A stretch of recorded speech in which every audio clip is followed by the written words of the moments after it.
Super Mario 3D World. It's been over a decade since its release, and yet it's still one of the most beloved Mario titles in existence. But why? Is it the charming visuals? The tight gameplay? The cats? Sure. But there's one element that often escapes people's minds, and it might just be the secret to the game's magic. Today, we're diving into the music, specifically Super Bell Hill, the opening theme that's burned into every Mario fan's memory. What makes it so good, so iconic? And why does it feel like the perfect fit for this game's vibrant world?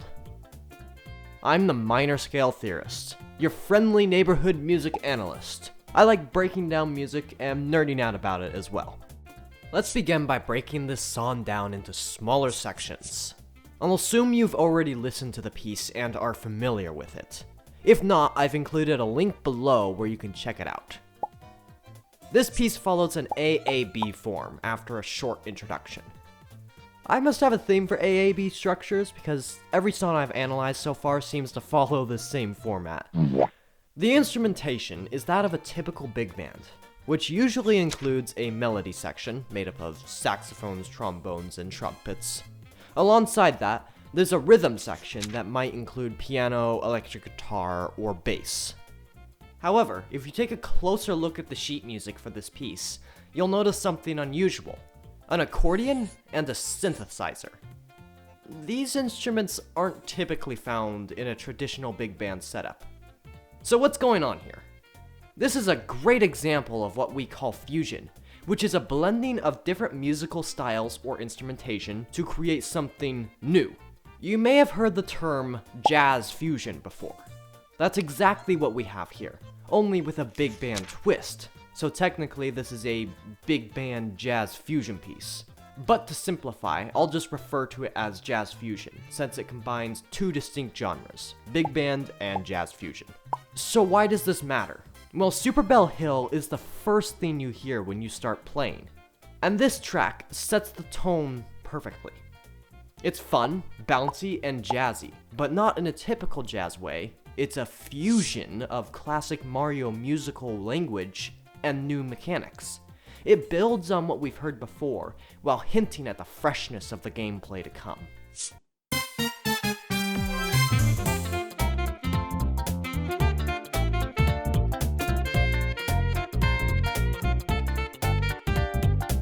What might be even more interesting for all the music theory nerds out there is what the instruments are playing. So let's dive into the different parts of this piece. I'll break it down into 3 different sections. We'll start with the intro, then move on to both of the A sections, and finally finish off with the B section. First, the intro. This intro is honestly one of my favorites so far.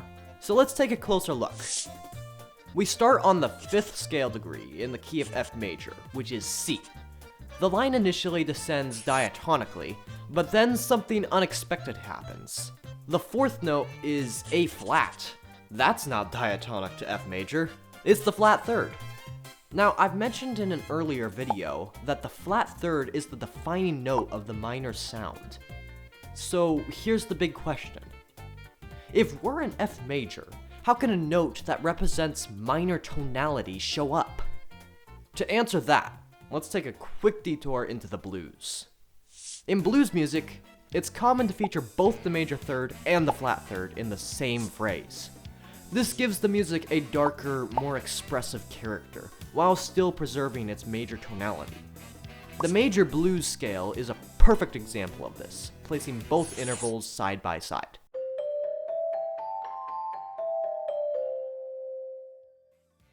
The technical term for this type of motion is called a chromatic approach tone, a half-step movement into a target note.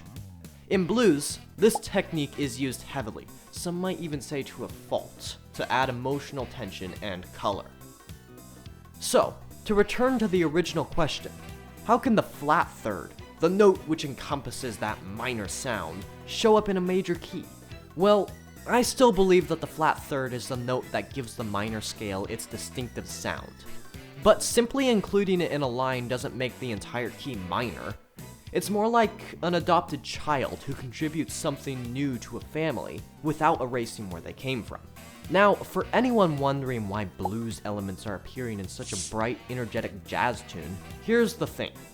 Jazz is deeply rooted in the blues. If you look up the core elements of jazz on Wikipedia, Gemini, or whatever, you'll find that the blues influence is foundational. So yes, using blues notes in jazz is not only normal, it's expected. Back to the music. After a brief bluesy moment with the flat 3, A flat, the line continues down to G, which eventually leaps up to C, the 5th scale degree, right where all began. Let's talk about that 5. It's considered an unstable tone. It naturally wants to resolve down to the tonic, 1, just like the 7th wants to resolve up to the 1. But there's something I really want to emphasize, especially for newer composers. Unstable doesn't mean bad, it means powerful. When I was starting out, I used to avoid the 7 because it sounded too tense. But later, I realized tension is what makes resolution feel good. So, if you're a composer, don't shy away from it, use it intentionally. Okay, rant over, let's move on. Second, let's tackle the A sections, starting with the melody. In the A sections, the melody is primarily carried by the saxophone, while the synthesizer and occasional accordion stabs provide the counter melody.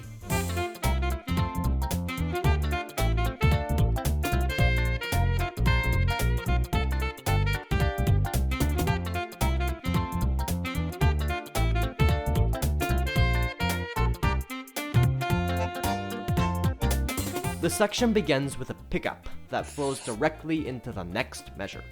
Measure 2 starts on the note G.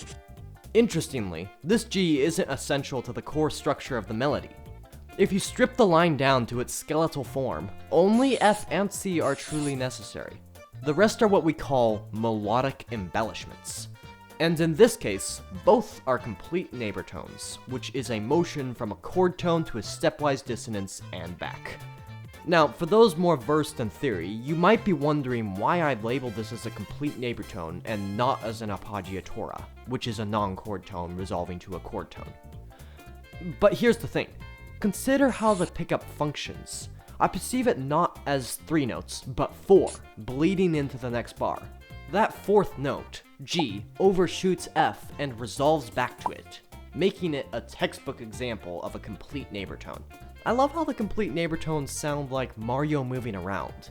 I don't know about you, but I always see Mario jumping in his catsuit and then diving down when this line plays through.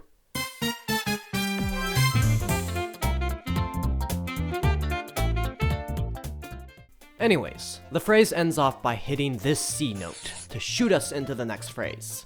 Remember, C is the 5, and that is a note of tension.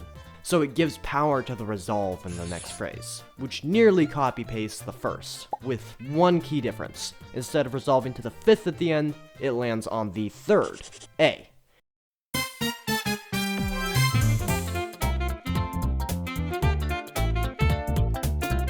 In the following phrase, the pickup changes entirely. Instead of 3 notes, we get 2, with the second functioning as an anticipation. A note that arrives early, duplicating the one that follows. This is a great opportunity to talk about syncopation. Actually, who am I kidding? This entire piece is a masterclass in syncopation. Let's break it down. Syncopation refers to rhythms that feel unexpected. Listen to this beat.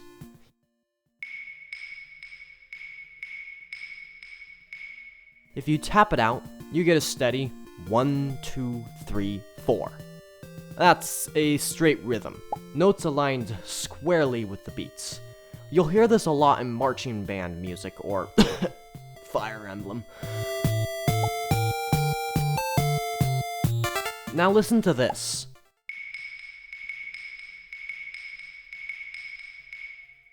Your first instinct is probably to tap your foot. Why? Because this rhythm accents the offbeats or subdivisions. That's syncopation. It throws off your expectations, because syncopated rhythms feel alive. They dance around the beat instead of sticking to it. Back to our piece, syncopation is everywhere. I'll highlight all the syncopated notes in red for you. As you can see, the notes don't align with the beat precisely, and that's a good thing. It creates a sense of energy and unpredictability. You don't know exactly when the next syncopated moment will hit, but when it does, it feels just right. This is what gives Mario music its bouncy flavor, and part of what makes it sound so fun. I wouldn't be surprised if Koji Kondo's first drafts of the Mario theme didn't sound right, because there wasn't the right balance of syncopation. If you look at Koji Kondo's work, you can tell he tries to make the syncopation sound just right. That's the mark of a good composer. Okay, let's talk about the harmony. The harmony starts simple, on a 1 chord, rich, full, and beautifully voiced with both the 7th and 9th. But something's missing. The 3rd. This omission is unusual, as the 3rd is typically essential in defining a chord's quality. However, as with all skilled composers, this choice isn't made lightly. At first glance, it might seem like an oversight, but it's actually a clever move. By leaving out the 3rd in the harmony, the composer draws our attention to the counter melody, which prominently hits the 3rd. It's a brilliant piece of writing, subtle, yet effective. Rather than stating the 3rd outright in the chord, the composer lets you hear it through the counter melody, and feel it in the harmony. The 1 chord moves to the 6 in the following bar, then back to the 1, so you can see that we have a fairly simple chord progression. Though we might have a simple chord progression, that doesn't mean the composer had a little bit of fun playing with our expectations, as seen with this. A C dominant 7, sus2, sharp 11. Talk about colorful. This chord is striking, maybe even slightly unsettling at first. Personally, I find it a bit eerie. So why is it here?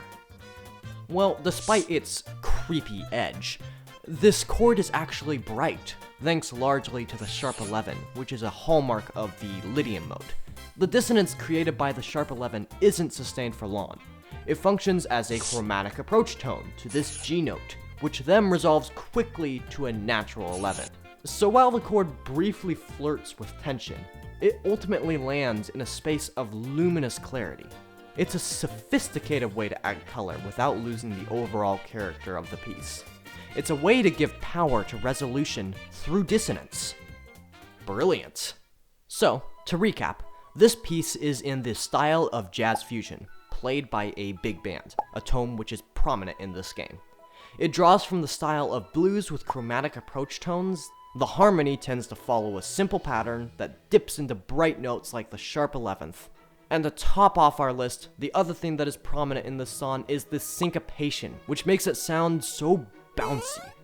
These characteristics are part of what makes the song sound the way that it does, and it's no different in the B theme. Speaking of which, let's look at that now. Ah yes, the accordion finally takes center stage. It plays in syncopation while calling back and forth with the brass. Before the B section kicks in though, we hit the 5 chord, a perfect transition. The composer even throws in a classic line cliche, which is honestly one of my favorite details to listen for in this track. In the B section itself, the accordion plays a syncopated rhythm, which calls back and forth with the brass. Altogether, that's a nice call and response structure. Also, listen for the grace notes sprinkled throughout the melody. These little embellishments add flair and are something every composer should have in their toolkit.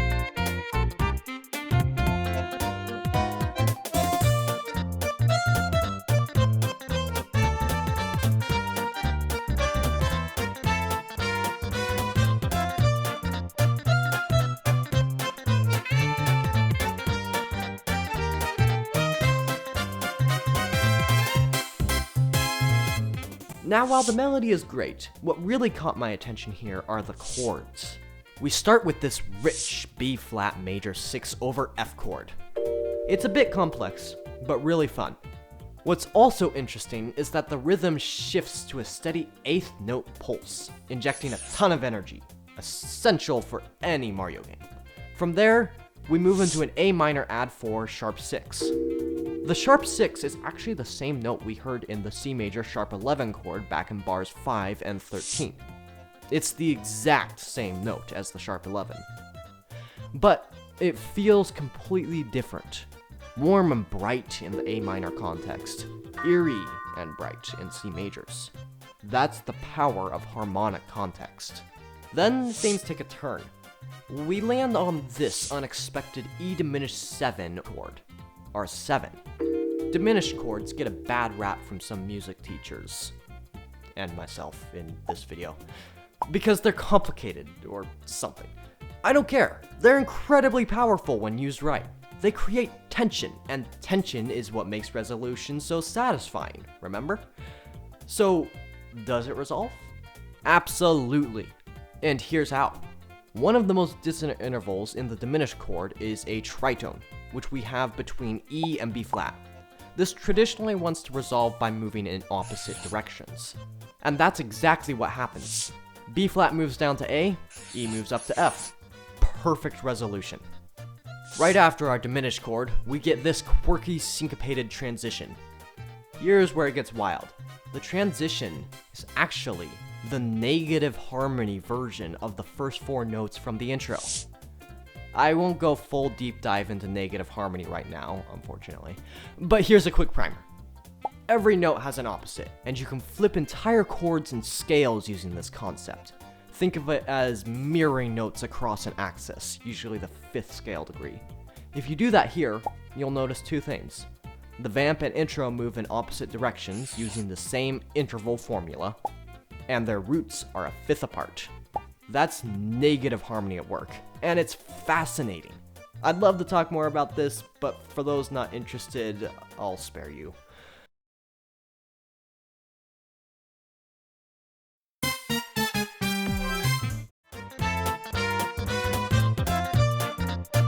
Now to close out the B theme, the composer throws in a truly bizarre chord. It includes both the natural third and the flat third. That's D and D flat played together, creating a minor 9th clash. Sorry, music professors. I have no idea what this chord is technically doing. I mean, I know that it's got dominant function with the B flat, but I don't know why the D and D flat are played at the exact same time. However, if you do, please let me know in the comments. To try and make some sense of this chord, I made 3 theories on it. Here they are. First, maybe the reason it doesn't sound too jarring is because D flat is played on the and of beat 4. So it's quick, and our ears don't really pick up on it. Second, I just thought, hey, it's just like the intro, with the flat 3 and 3. It's implying a blues nature. For the third theory, I tried mapping this section using negative harmony again. If the main key is F major, its negative would be C Phrygian. Interestingly enough, the electric guitar seems to stay in F major, while the bass follows C Phrygian. It's a clever contrast that could absolutely be intentional. After that, chord, the brass takes us home with a bold sequence, moving from C5 to C flat 6, which is the flat third of F major. It's a nice callback to the intro's chromatic moves, and works beautifully as a bridge back into the A theme.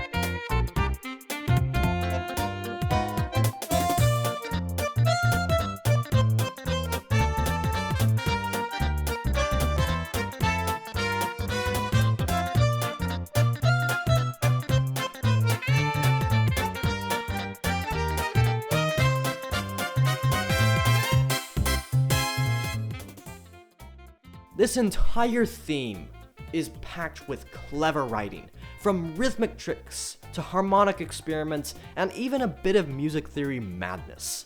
If you've caught something I missed, or have a better explanation for the D flat chord, let me know in the comments. I'd love to hear your take. And if you're curious about negative harmony, check out the links in the description. I've added a few great resources, including Jacob Collier, who kind of rebirthed it. Thank you all so much for watching. I'm gonna assume you watched this video. Hopefully you didn't just skip to the end. But if you did, hi. As always, stay out of a minor mood. Like, share, and subscribe. All of those things would help me grow significantly. These videos do take a lot of time to make. So, if you are a music theory nerd like me, make sure to come aboard my crazy boat, and I'll see you in the next one.